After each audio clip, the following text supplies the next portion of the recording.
नमस्कार दोस्तों, इन्फोकस civil academy में आप सभी का स्वागत है। दोस्तों, हम लोग जो डेली बेसिस पर आरओ परीक्षा की तैयारी के लिए हिंदी की तैयारी एक बेहतरीन तरीके से करते हैं, जो प्री और मेंस दोनों के लिहाज से महत्वपूर्ण होती है। उस क्रम में आज का हमारा जो वीडियो है जिसमें हम लोग को सारी बातों को डिस्कस करना है वो आपके सामने है। इन सभी बातों पर हम लोग 1 बाय 1 चर्चा करेंगे। तो इसमें जो सबसे पहली बात है ऐसे कोटेशंस, उस पर हम लोग आते हैं। आज का जो कोटेशंस है वो आज का जो कविता है या शेर है वो आप लोगों को देखना है कि कॉलेज के सब बच्चे चुप हैं, कागज की एक नाव लिए, चारों तरफ दरिया की सूरत फैली हुई बेकारी है। इसका मतलब ये दरअसल आपके बेरोजगारी से डायरेक्टली रिलेटेड होता है। बेरोजगारी पे आपको ही पता है कि जो जीएस के भी प्रश्न कई सारे ऐसे आते हैं जिनमें आप लोग पेपर 3 में उसका प्रयोग कर सकते हैं। और साथ ही आपको जो निबंध है उसमें भी आप इसको या तो बेरोजगारी पे सीधा सीधा प्रश्न पूछ ले या फिर आपको कोई ऐसी एक समस्या दे दे जिसमें आप कहीं ना कहीं उसमें उसके आंसर में बेरोजगारी का अगर आ जाए उल्लेख, तो वहां पर आप इसको प्रयोग कर सकते हैं। इसका मतलब ही यही है कि कॉलेज से सब बच्चे जो मतलब कॉलेज के सब बच्चे चुप हैं, कागज की एक नाव लिए। कागज की एक नाव का अर्थ यहाँ पर यह है कि जो भी बच्चे कॉलेज से पढ़ लिख कर निकले हैं और अपने हाथों में डिग्रियां लिए हुए हैं, वो डिग्रियां जो है उसको इंगित कर रहा है कागज की एक नाव। चारों तरफ दरिया की सूरत फैली हुई बेकारी, मतलब चारों तरफ पानी भरा हुआ है, नदी नदी है, वो सब पानी भरा हुआ है और उसमें आप कागज की नाव लेके कैसे उसको पार कर पाएंगे।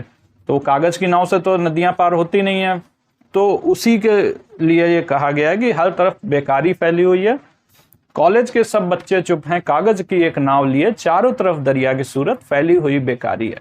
बेरोजगारी से रिलेटेड निबंध या कोई भी ऐसा आपका पॉइंट कहीं पर भी उसका उल्लेख आ रहा हो, आप वहां पर इस शेर का जरूर जिक्र करें, उससे आपको काफी लाभ मिलेगा। अगला जो हमारा टॉपिक है उसमें हम लोग देखते हैं अशुद्ध और शुद्ध शब्द। तो अशुद्ध और शुद्ध शब्द में जो सबसे पहला है वो है केंद्रीयकरण। तो देखिए, केंद्रीयकरण ये नहीं होता है, यहां पर केंद्रीयकरण ना होके ये केंद्रीकरण होता है। मतलब यहां पर या जो लोग लगाते हैं वो या आपको नहीं लगाना है, ये आप ध्यान रखिएगा। बहुत ज्यादा एक कॉमन मिस्टेक है, केंद्रीय से कई लोग केंद्रीयकरण बना देते हैं, वो गलत है। उसके बाद देखिए कृपया, कृपया जो है वो लोग मतलब बोलते तो कृपया भी बोलते ही हैं और उसी हिसाब से वो लिख भी देते हैं, परंतु ये कृपया ना होकर के कृपया होता है। तो ये कृपया होता है, यानी इसमें प जो है वो पूरा प बना होता है, ठीक है। और उसके बाद देखिए वैश्या, वैश्या प्रोस्टिट्यूट वाला, तो ये वैश्या जो है ना होकर के वेश्या होता है। तो ये यहां पर दो ए की मात्रा नहीं होती है, बल्कि ये एक ए की मात्रा होती है। तो ये भी आप लोगों को ध्यान रखना है। उसके बाद देखिए तद्भव तत्सम में अगर हम लोग आते हैं तो उसमें देखिए निडर एक शब्द है। निडर दरअसल निर्भय से सरल होते होते बना है, तो निर्भय का हो जाएगा निडर, निर्भय, ठीक है। तो निर्भय का निडर हो जाएगा। उसके बाद देखिए गधा, गधा वर्ड जो है वो पूछा जा चुका है। गधा वर्ड वो बना है दरअसल गर्दभ से, तो गर्दभ का मतलब गधा हो जाता है और ये कई बार जो है ये वर्ड पूछा जा चुका है। गधा का गर्दभ, तीन का त्रीड़ी, ठीक है। त्रीड़ी नहीं है ये, मतलब बड़ी एक की मात्रा नहीं है, आपको स्पेलिंग भी ध्यान रखनी है इसकी, त्रीड़ी, ठीक है। तो गधा का गर्दभ और तीन का त्रीड़ी, ठीक है। तो ये हो जाएगा। उसके बाद देखिए अगला हमारा सेशन जो है उसमें हम लोग देखते हैं कि वाक्यांश के लिए एक शब्द। तो वाक्यांश के लिए एक शब्द की हम लोग बात करते हैं, तो उसमें देखिए सबसे पहले आता है विरह में जलने वाली स्त्री। तो यानी कि जो स्त्री विरह में जलती हो, यानी वियोग या दूर रहने पर जो जलती हो, तो विरह में जलने वाली स्त्री उसको बोलते हैं विरह विदग्धा। तो विरह ही सीधा आ गया और विदग्धा मतलब जलने वाली, तो उससे आ गया कि विरह विदग्धा, और ध में आ की मात्रा है तो मतलब वो स्त्री से रिलेटेड हो गया, तो यानी विरह विदग्धा। तो ये जो है विरह में जलने वाली स्त्री, इसको आप लोग ऐसे याद कर लेंगे। और शूरवीर किंतु अभिमानी नायक, ये भी जो है पूछा जा चुका है। शूरवीर किंतु अभिमानी नायक, इसका होता है धीरोद्धत, ठीक है, धीरोद्धत, धीरोद्धत। अब ये त में आधा ये नहीं है, ये ध्यान रखिएगा, ये धीरोद्धत है, केवल धत तो नहीं है, तो ये धीरोद्धत है, जैसा कि आप लोगों को लिखा हुआ है, एकदम सही लिखा हुआ है। उसके बाद अगला है जिस जैसा कोई दूसरा ना हो, यानी कि उसका मतलब होता है अनन्य। अन धन अन्य, अनन्य कि मतलब जिसके जैसा कोई अन्य ना हो, जिस जैसा कोई दूसरा ना हो, उसको अनन्य बोलते हैं। पूछा जा चुका है अगेन आपका, और शायद आरओ की ही परीक्षा में पूछा गया है। अगला देखते हैं हम लोग शब्द और विलोम में। तो विलोम शब्द में पहला है लब्ध। लब्ध का होता है प्रदत्त, ठीक है, लब्ध का प्रदत्त या प्रदत्त का लब्ध। अगला देखिए भंजक। भंजक का हो जाता है योजक। भंजक मतलब तोड़ने वाला और योजक मतलब जोड़ने वाला। तो भंजक, योजक, युयुत्सा। युयुत्सा जो है आप लोगों को जो मतलब युद्ध के लिए जिसका बहुत मन करे, युयुत्सा, तो युयुत्सा का हो जाएगा मैत्री, ठीक है। और युयुत्सु मतलब जिसका बहुत मन करे युद्ध लड़ने का, तो उसको युयुत्सु बोल देते हैं। और इसी से मिलता जुलता ऐसी जो इच्छा होती है युद्ध करने की, उसको बोल देते हैं युयुत्सा। इसका उल्टा जो हो जाएगा वो हो जाएगा मैत्री, ठीक है। तो ये आपके अनेक शब्दों के लिए एक शब्द में भी पूछा जाता है। युयुत्सा का हो जाएगा मैत्री। अगला देखते हैं पर्यायवाची शब्द। पर्यायवाची में देखिए आज में हम लोग देख रहे हैं कि एक तो तलवार हो गया। तलवार में आपका एक उसका होता है करवाल, तलवार से मिलता जुलता उसका प्रोनाउंसिएशन है, तलवार का करवाल, ठीक है। और चंद्रहास, चंद्रहास बोलते हैं उसको। तो करवाल, चंद्रहास, शमशीर। शमशीर आप देखते होंगे कि काफी ज्यादा प्रयोग में आता है। असी, असी भी बोला जाता है उसको, ठीक है। और खड्ग और कृपाण। खड्ग कृपाण तो मतलब कॉमन है, इसमें शमशीर भी एक कॉमन वर्ड ही है जो कि उर्दू में ज्यादातर इसका प्रयोग होता है। और चंद्रहास आपके लिए थोड़ा नया वर्ड हो सकता है। चंद्रहास जो है वो आपका तलवार बोलते हैं उसको। करवाल जो है वो तलवार से मैचिंग है, तो उसको भी आप याद करिए। उसके बाद देखिए आंख, हमने पहले इसको कर चुके हैं आंख को। उसमें अक्षि, चक्षु, अम्बक, लोचन, नयन, ये पांचों वर्ड जो है ये आंख के पर्यायवाची हैं, हम लोग पहले भी कर चुके हैं।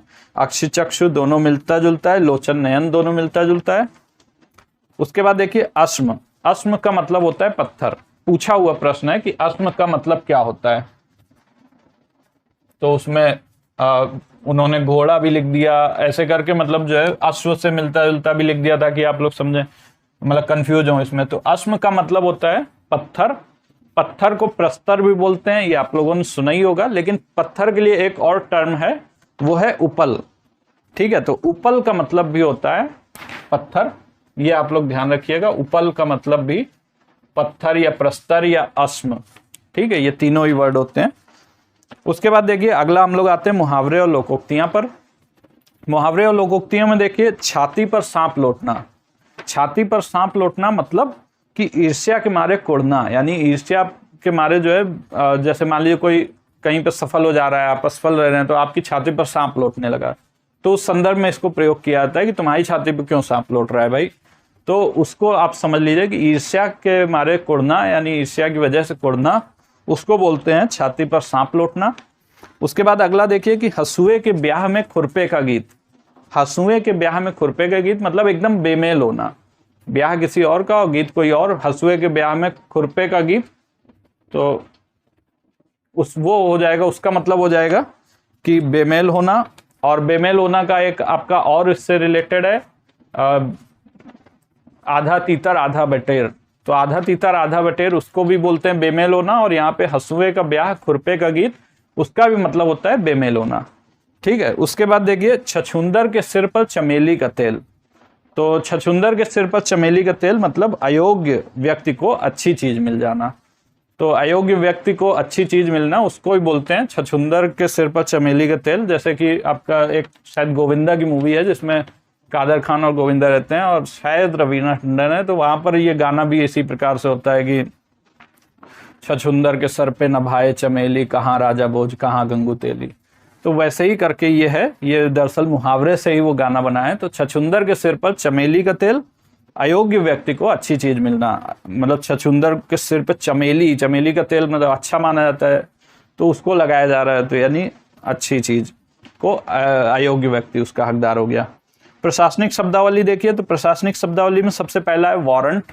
वारंट को बोलते हैं अधिपत्र, ठीक है। तो ये आपको याद रखना है, वारंट का मतलब अधिकार पत्र या अधिपत्र। एग्जैक्ट जो वर्ड है वो आपका अधिपत्र है जो आपको लिखना है।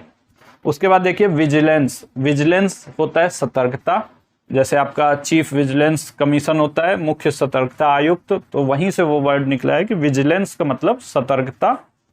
और विप जो है वो सचेतक होता है। आपको पता ही है संसद में हर पार्टी का विप होता है और वो जो है विप जारी करता है कि आपको ये करना है, इस पर वोटिंग करना है, इस पर इसके पक्ष में वोट करना है।